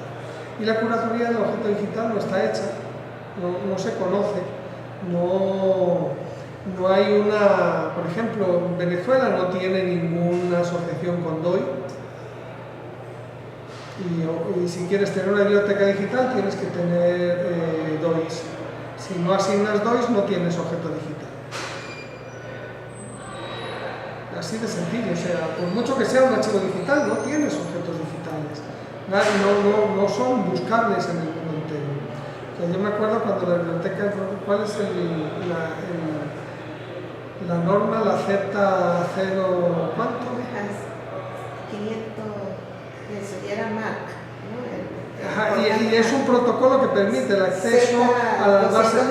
Sí, Z510, y te permite el acceso a todos los objetos de los registros de los archivos de todas las bibliotecas del mundo. DOI es el equivalente a los objetos, a esa norma en el momento de hoy. Y si tú no tienes eso, no tienes biblioteca digital, no tienes revista digital, no tienes libro digital. Por mucho que digas, no, yo tengo el ISBN del físico y tengo el ISBN o el ISSN del electrónico, sí, estás reconociendo que tienes producción electrónica y que tienes producción física, pero todavía el concepto de lo que es objeto digital, la modelación, el modelado, perdón, por la barbaridad lingüística, el modelado del objeto digital, del objeto físico, de la metáfora del objeto digital del objeto físico, esa relación no está en los sistemas de información ni está en el manejo. O sea, ¿quién maneja las bases de datos de objetos digitales? No las está manejando la biblioteca, apenas nos están pidiendo que mandemos los trabajos de ascensos, las tesis en un PDF, pero eso no es tener una biblioteca digital. Una biblioteca digital es empezar a tener un buen modelado de esos objetos, en este caso bibliográficos. Y el objeto bibliográfico es complejo de tener, porque cuando uno ve un EPUB o cuando uno ve una revista digital moderna en la que tú tienes referencias bibliográficas que son un link y que está externo a ti y que tú no tienes por qué tener el propio objeto en tu propio servidor, entonces, ¿qué es lo que estás gestionando? Estás gestionando la información, estás gestionando los archivos, estás gestionando la visión, estás gestionando la vista, ¿qué es lo que estás curando? ¿Cómo preservas, conservas y haces permanente la información que tienes en esa biblioteca digital? Porque no es solamente ni el servidor de archivos, ni el servidor de base de datos, sino que es un problema que hoy en día se pone como mucho más complejo que el tener un repositorio donde tienes algunos documentos en formato digital. Bueno, pero de alguna manera nosotros necesitamos una referencia bibliográfica. Entonces, es una visión muy sencilla, extremadamente sencilla, en el que nosotros resolvimos de una forma pragmática muy poco elegante el hecho de que los libros los trabajos están escritos por más de una persona. Entonces lo dividimos en campos, pero lo dividimos en campos, solamente pusimos 5 campos. y ahí hoy en día hay trabajos que tienen 300, 500 autores, con lo cual ese modelado es a todas luces insuficiente, y es insuficiente para un 10% de las referencias que tenemos ahí almacenadas, ¿no? Y ponemos el año, ponemos el papel de esos autores, si son editores, compiladores, autores, etcétera, etcétera. Si se trata de un libro o un capítulo de libro, pues colocamos los autores y editores, compiladores de ese libro, ponemos el papel que cumple, el título del libro, dónde está publicado, si se trata de una editorial o si se trata de una revista, el volumen, la parte y las páginas que tiene ese objeto bibliográfico, y nosotros después tenemos la colección, si tenemos una copia física. Esto proviene de que antes tenía una colección de separatas, de fotocopias, o hay un ejemplar de esos en una biblioteca que tiene una asignatura, una cota, con la cual tú la puedes buscar, pues ahí es donde nosotros guardamos esa información. Claro, hoy en día es que la mayoría de todas esas obras ya tienen un soporte digital y por lo tanto la asignatura en realidad sería un link a donde se encuentra la obra. Por eso digo que estamos es un modelo completamente insuficiente para la realidad que estamos viviendo ahora, sino que esto es lo que estamos heredando de ese trabajo que tiene 30 años, en el que yo empecé haciendo un fichero en DBase de las fichas bibliográficas de mi fichero bibliográfico en una caja de cartón y lo pasé a una base de datos de DBase, así empezó todo esto. Entonces esa herencia de ese pasado se sigue manifestando en las bases de datos de hoy en día que no pueden estar diseñadas con ese paradigma. Entonces esta es una de las partes de este sistema que requiere de mayor transformación. Por ahora no sirve porque solamente estamos haciendo referencia al objeto bibliográfico, pero evidentemente es completamente insuficiente y va a ser y debe ser modernizado, pero con la ayuda de algunos de ustedes que quieran tener en este tema. Esta es el front-end que aborda la visión centrada en especímenes. Está personalizada para el herbario nuestro, pero en realidad sirve para cualquier herbario. De hecho, todavía no es multiinstitución, pero podría servir. Comienza igual que la literatura. Elijo el herbario de una lista de herbarios, una visión muy sencilla de la base de datos de los herbarios. Elijo cuál es el herbario, en este caso el herbario MER, y voy a seleccionar todos los ejemplares, todos los nombres taxonómicos que hay en ese herbario MER, que están, digamos, asociados de la misma manera que las citas bibliográficas. Un nombre textual asociado a una familia se escribe de una forma correcta y se asume como asignado a una entidad. En este caso vemos muy claramente qué es lo que pasó. Isidrogalvia robustia ya no es considerada como Isidrogalvia robustia. Lo introdujeron en un nuevo género que se llama Arperocalis, y además Isidrogalvia robustio, esa especie de Isidrogalvia, es lo mismo que Isidrogalvia sessiliflora, y el nombre válido para Isidrogalvia, cuando reunimos Robustior y sessiliflora en la misma entidad, el nombre más antiguo válidamente publicado es sessiliflora, y entonces al meter Isidrogalvia robustio dentro de Isidrogalvia sessiliflora y el trabajo de Canveridor que lo convierte en el género Arperocalis, Isidrogalvia robustio, que está en el herbario nuestro, metido como Isidrogalvia sessiliflora, no es Isidrogalvia sessiliflora, sino Arperocalis robustio, según Canveridor, y el criterio del proyecto que elegimos es yo soy un proyecto. Entonces, en la tabla de especies depositadas en los herbarios, en el herbario MER, hay 3 ejemplares de Isidrogalvia robustio, Stellerman y Cruden, que son Estrada 1084, que son 3 ejemplares diferentes. O sea, los herbarios tienen que estar en un proyecto público. No, la visión. O sea, digamos que aquí falta en el desarrollo, cuando se propuso el INOCO, propusimos un sistema multiinstitución, multiproyecto. Es decir, tiene que haber una separación por instituciones. Bueno, eso era una condición que se ponía porque antiguamente, cuando digo antiguamente, en realidad todavía hay mucha gente que vive en esa antigüedad, ¿no? Que ya la consecución de la data antes era el poder. Uno era especialista porque tenía los datos. Yo tenía la bibliografía, que era tan difícil de conseguir porque estaba en múltiples bibliotecas. Yo tenía el fichero de nombres taxonómicos porque llevaba toda la vida buscándolos y los tenía todos reunidos. Yo tengo la lista de todos los especímenes que hay en los herbarios principales, donde están los tipos, y por lo tanto podría resolver los problemas. Pasaba toda la vida consiguiendo los datos para poder empezar a trabajar. Y la mayoría de las publicaciones que hacían los botánicos era publicar los datos. Publicar la normalización de los datos, publicar lo que hay en tal región, lo que hay en otra región, pero no pensar sobre las especies en sí.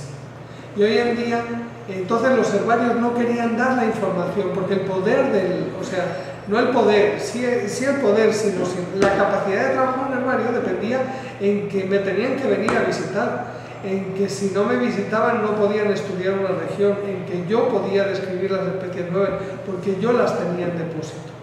Y hoy en día la información es pública. Aquí no porque estamos en el Paleolítico, pero la tecnología está aquí, el trabajo de digitalizar, de poner a disposición de las mentes pensantes los datos para que los conviertan en información y conocimiento, nos pone en una dimensión distinta. Vamos a pensar, ya no es, o sea, el trabajo de poner la data ya no es el trabajo del investigador, es un trabajo de un técnico que compila la información. No quiere decir que ese técnico no tenga una calidad intelectual y de formación superior, pero es un trabajo distinto del trabajo de pensar en la clasificación, en los fenómenos biológicos, en lo que es la verdadera investigación. La auténtica, la que da los resultados, digamos, de conocimiento científico. La parte del manejo de la data, estamos viendo que hay gente que se está especializando, instituciones que se han especializado, y estamos en un nivel de conocer cómo es la data y cómo la debemos de modelar y ofrecer para poder hacer preguntas y obtener respuestas sobre esos datos. Pero ya los datos en sí no es el trabajo del investigador, o no debería ser.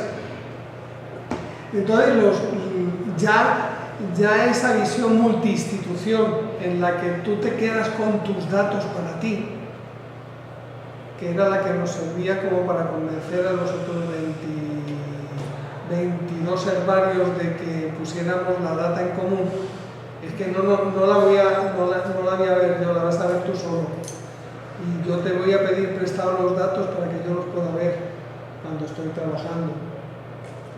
Esa restricción que poníamos, por eso tenía que ser multiinstitución, porque no, es que yo el herbario nacional quiero ver lo del herbario nacional, el herbario de Guayana lo del herbario de Guayana, los de Mérida solamente lo de Mérida, y hoy en día eso no tiene ningún sentido. O sea, debería ser público todo, lo que sí es la visión, o sea, y esa visión que podría ser restringida en un tiempo para el usuario que está en mitad del trabajo, en mitad de ese proyecto, y que no se convierte en una visión definitiva, pues podría ser admisible el hacer una restricción en un programa de ese tipo. Pero realmente a mí me parece que no debería ser hoy en día nada oculto y nada privado. O sea, tú estás trabajando, vas poniendo tus opiniones, el que lo vea dirá, bueno, quizás no pueda tener la posibilidad de hacer una petición al sistema para ver cómo va tu trabajo. Está bien que restringas ahí, pero que tú opinaste que fulanita es fulanita y no es menganita, me parece que eso debe, que hay que ser generoso con ese trabajo que uno hace. Si yo sé lo que es, yo digo lo que es. ¿Por qué me lo voy a guardar? Lo digo. Tú puedes estar de acuerdo o no estar de acuerdo con eso y poner otra opinión. Entonces, esas restricciones yo creo que hoy en día no tienen sentido. Pero entonces nosotros podemos registrar, igual que en la literatura, los nombres taxonómicos. Cuando nosotros pulsamos uno de los ejemplares, entramos en otra visión que es la verdaderamente basada en especímenes. ¿Y qué es lo que tenemos ahí? Pues tenemos ahí el registro del pliego. Hay una parte que no es editable, que es la parte que está en verde en la parte superior, en la que tenemos el lugar donde se colectó, la ecología, el colector, su número de colección, la fecha en la que se hizo, el herbario, y el número de herbario en este caso no tiene, es un registro que no ha sido numerado todavía en el herbario, pero está en la base de datos, y tenemos la determinación. Tenemos entonces la determinación que está a varios niveles taxonómicos. Esto también es una cosa que habría que mejorar evidentemente con un modelado de la clasificación, como planteaba en las primeras clases, que hay que trabajar sobre modelar cómo son las clasificaciones, pero aquí tenemos a subclase, a subclase, orden, familia, género y a especie. ¿Quién lo determina? ¿Cuál es el nivel de fiabilidad de la determinación? Si no se pone nada es que uno está seguro que es eso, si no pone una serie de términos que dicen vel affinis, confertus, confirmar, parecido a, cercano a, y si uno coloca algo así es que esa determinación no es del todo fiable, la fecha en la que esto se realiza, y después tenemos un botón que dice establecer como vigente. Es decir, porque la fecha puede ser la más moderna, pero puede ser que el herbario decide que la vigente sea una diferente a la no más moderna. Y lo que coloca como vigente es la fecha del momento en el que pulsas el botón. De tal manera que después, cuando se hacen peticiones, tú lo que pides es la más moderna de la vigencia, no la más moderna de la determinación. Y puedes tener las dos visiones: cuál es la determinación más moderna o cuál es la determinación que tú consideras vigente, que tú le has marcado que sea vigente. Cuando pulsamos para ver, ese sería el pliego, cuando pulsamos para ver la exicata, que es el acto de colección, encontramos todos los ejemplares, todos los duplicados que han sido colectados en Venezuela, Mérida, en una localidad precisa, en una ecología determinada, en un rango de altitudes, con una georreferenciación original. Esta es una georreferenciación que es la que está puesta por el autor, por el que hace el acto de la colección. Unas notas en las que están puestas cuáles son las características de la planta que están en el campo y que se pierden en el proceso de preservación, y después los datos de la colección separados en dos grupos: el colector que numera y el equipo que lo acompaña.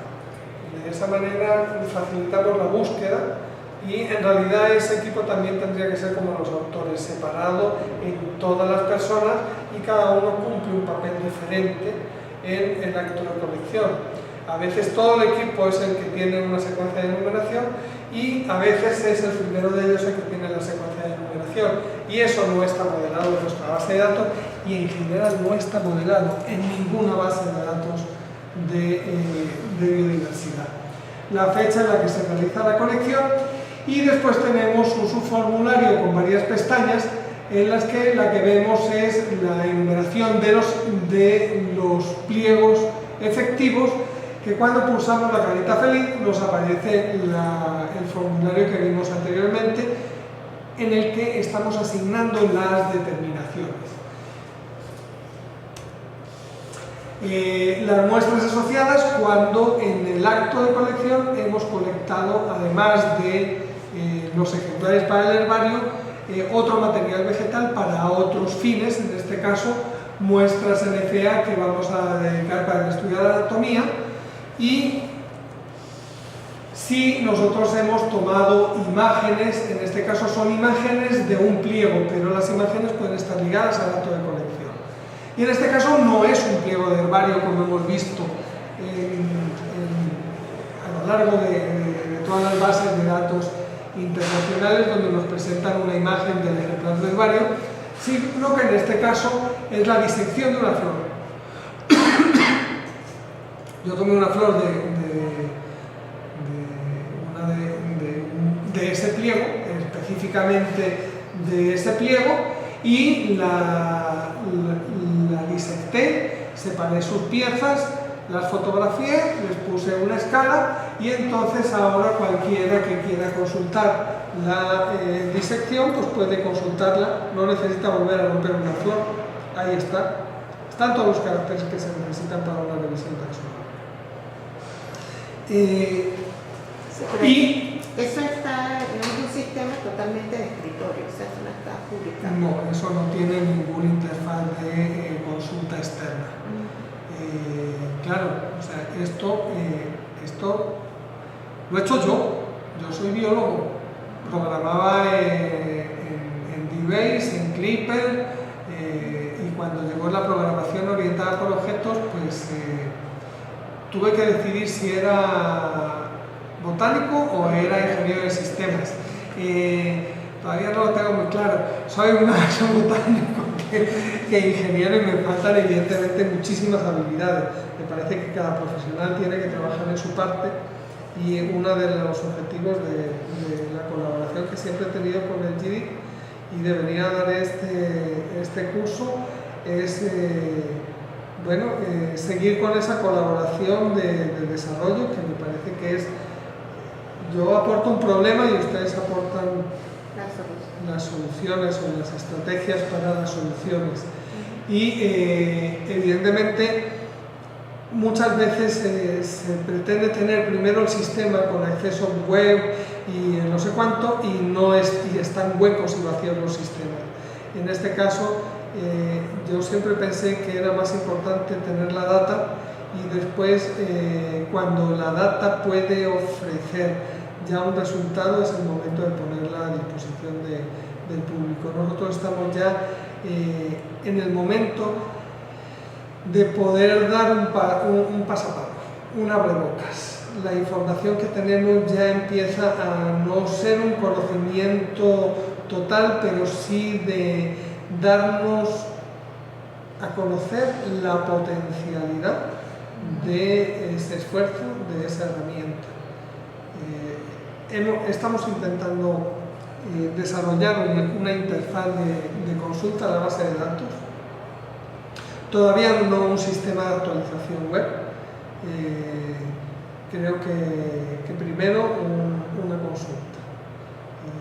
Nos propusimos una tesis de un sistema de consulta en lenguaje natural, pero la persona que lo iba a hacer perdió el interés y bueno, así son los estudiantes. Se dedican y desaparecen.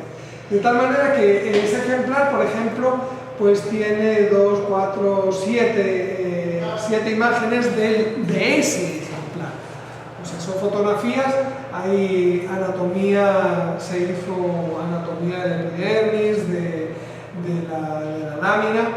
Lástima que la conexión de internet es tan lenta y no intentamos conectarnos con la máquina en la que está funcionando con TeamWeaver, pero la conexión de internet es absolutamente insuficiente para poderlo mover desde aquí, desde el aula, y por eso también pues había preparado esta presentación suponiendo que iba a pasar eso. Si no, podríamos consultar todas las imágenes y todos los ejemplares y ver cómo es la dinámica de trabajo. No es un diagrama entidad-relación. Utilicé una herramienta muy básica para representar las tablas y las relaciones entre los objetos, y de alguna manera aquí están representadas las tablas y las relaciones para la lista de taxones.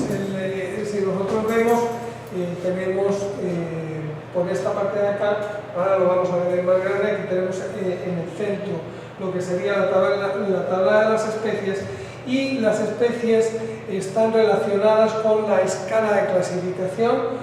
Una especie tiene un género pertenece a una familia a un orden pertenece a una subclase a una categoría superior. De tal manera que esa es la visión que tenemos del sistema. El género pertenece a familia, orden,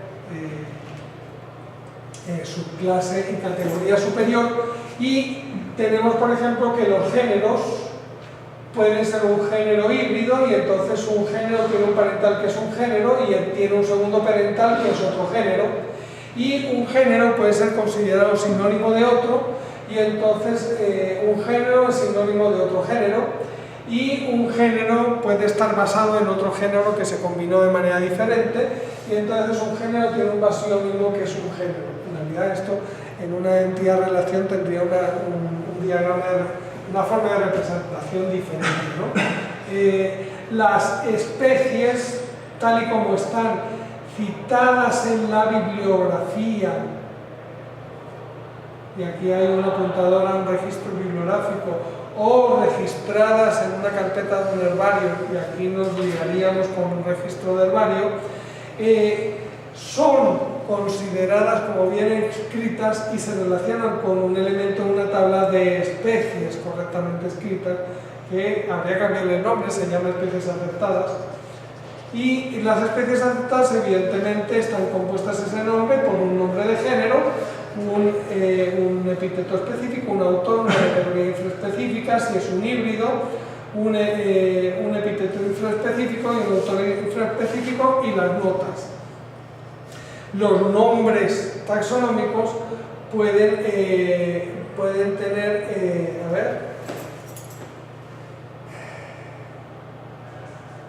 pueden tener un homónimo anterior y pueden pertenecer a un nombre aceptado, y todas las relaciones de esa tabla con ella misma en las diferentes versiones que vamos a ver más adelante.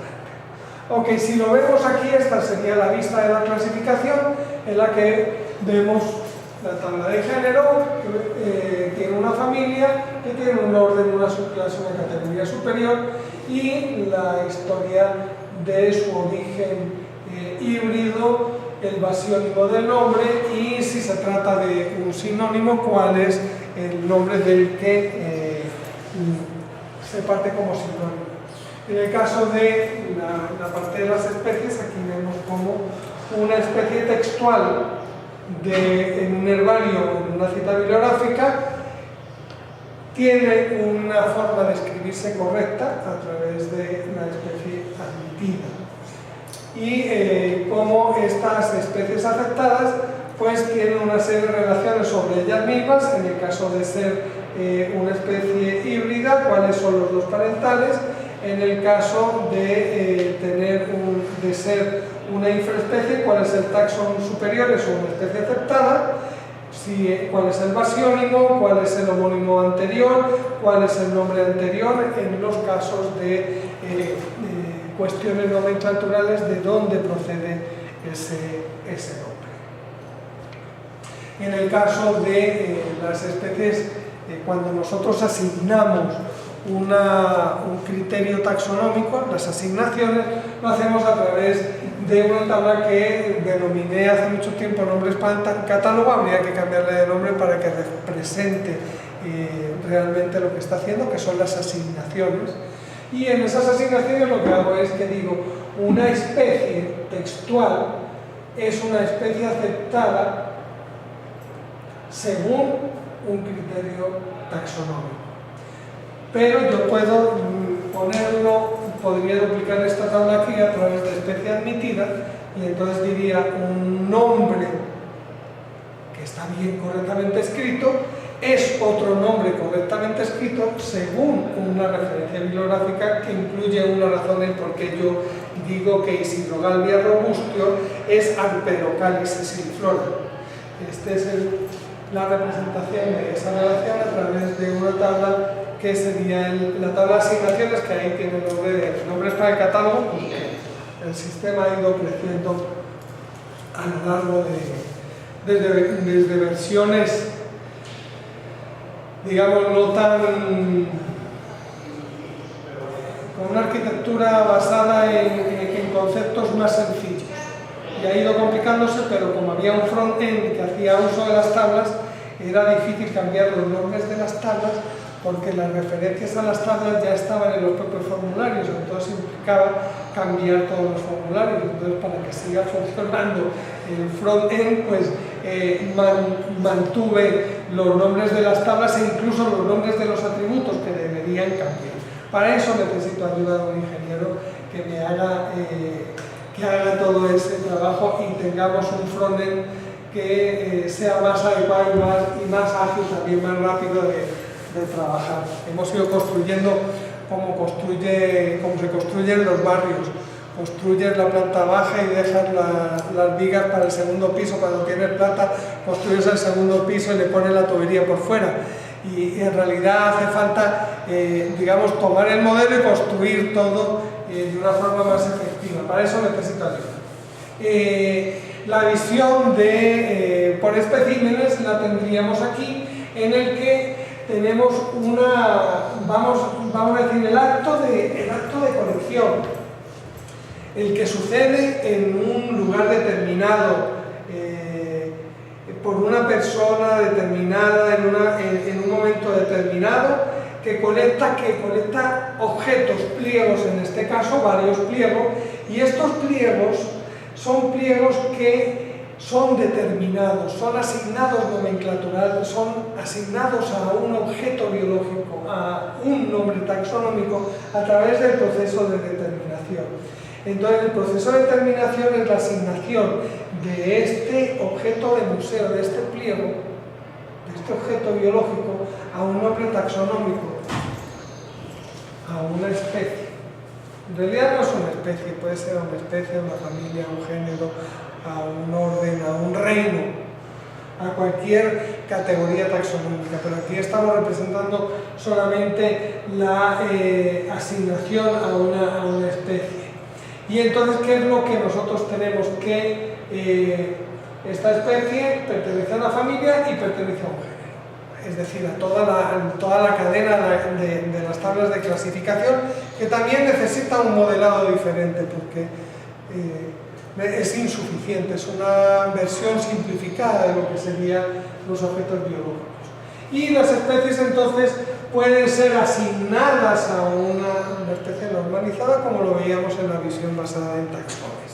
De tal manera que es la determinación, el proceso que nos convierte los ejemplares, los objetos del mundo físico, la visión basada en especímenes, en una visión basada en taxones.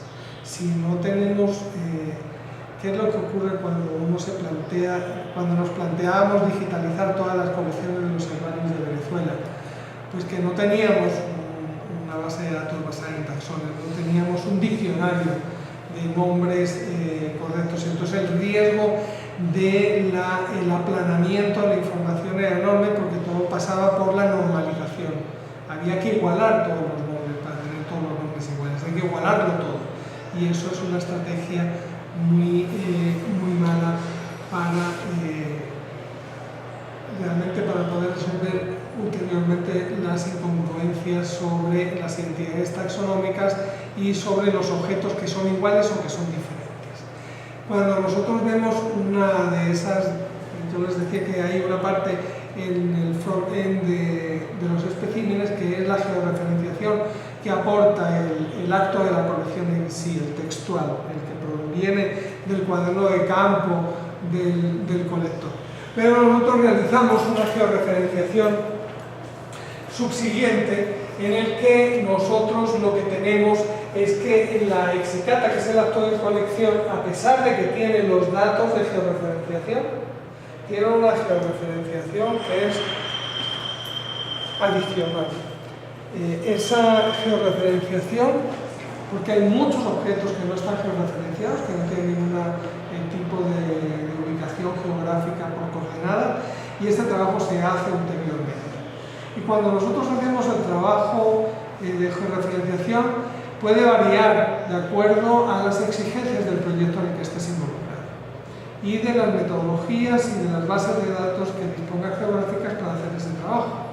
De tal forma que no hay una georreferenciación única por un objeto, sino que puede haber varias georreferenciaciones y cada una de ellas, como hablábamos en clases pasadas, puede tener criterios diferentes de errores derivados de la metodología.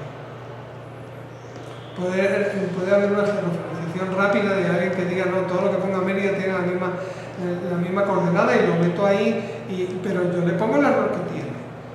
Y otro que requiere de un trabajo más delicado y en el que pueda haber una interpretación, digamos una retroalimentación entre la entidad biológica que es y la localidad geográfica que hay, porque dispongo de un mapa de vegetación y si esta es una especie de bosque nublado y el bosque nublado llega hasta los 1700 metros y mi error me daba que está entre el mar y el bosque nublado ahí en la costa, en los fumares de la costa, digo, no sea, por mucho que el error me dé y me abarque hasta acá, no puede estar acá, tiene que estar acá porque es del bosque nublado. Luego, esa coordenada geográfica, ese punto lo puedo mover hasta aquí porque yo sé que no puede estar en mitad del mar. Entonces, cuando tú haces esa interpretación, ese reprocesamiento, ese postproceso de la georreferenciación, pues no es la original y no es ni siquiera la que otro hizo con un esfuerzo, una generalización diferente. Entonces, amerita que sea una tabla independiente en la que esté registrado los datos como un aporte secundario y que pueda ser con múltiples visiones. Lo mismo ocurre con los nombres comunes. Ese es un tema que no está en este sistema bien modelado, como hablamos en el pasado, y que sería un buen tema también de trabajo, como asignar los nombres comunes. Hay una visión que es la más general, que es nombre común asociado al concepto de taxón, y la más moderna, que es el nombre común está asociado a la exicata, al objeto de la colección, porque es cuando tú le preguntas al informante, ¿tú sabes qué es esto? No está bien, no es un concepto de especie, sino es esa rama, eso que se va a convertir en un pliego de herbario. Entonces el nombre en el que se informa el proceso de asignación a nombre común es un proceso de asignación igual al de la determinación. Se hace sobre el objeto físico, sobre el individuo que estás conectando, en el momento en que lo conectas. Y entonces esa asociación de nombre común o vernáculo a la entidad taxonómica es en un modelo de datos de una base de datos de biodiversidad no debería situarse a nivel de taxón, sino a nivel de ejemplar. Pero tenemos los mismos problemas, y es que es una información que ya está en los libros y está asociada en general al taxón, al nombre taxonómico que está en la literatura. De tal manera que en los nombres comunes tenemos que tener esas dos visiones, digamos la herencia de los nombres que están ligados a los taxones y los nombres que están ligados a los ejemplares. Los nombres que están ligados a los ejemplares son más fiables que los que están en la literatura. También sobre exicata tenemos que las imágenes pueden estar ligadas al acto de la colección, pueden estar ligados a las muestras que se toman de los pliegos o que se toman directamente en el acto de la colección, de tal manera que tenemos tres niveles de imágenes en este modelo. Imágenes del acto de colección, de la exicata, de los pliegos o de las muestras que se toman de los pliegos. Eso nos da, digamos, una diversidad de fuentes de la información sin pérdida de datos. No es la anatomía de la epidermis de una muestra que se tomó directamente para eso, sino que es la anatomía de la epidermis de una hoja, de un ejemplar que está en un pliego de herbario, que está asociado a una determinación, a esa, no a la del otro pliego. porque como hablábamos en el acto de colección, uno puede coger cosas que piensa en principio que son lo mismo, pero cuando lo examinas con más delicadeza, en realidad lo que había era dos especies juntas en el mismo acto de coger, y cuando tú haces el análisis no puedes decir que esa anatomía o ese análisis genético pertenece a cuál parte de esa mezcla. Cuando tienes identificadas los individuos que hay en los pliegos, pues no hay esa confusión. Entonces es interesante trabajarlo por ese lado. Y esa es lo que les iba a mostrar de la implementación que nosotros tenemos hasta el momento de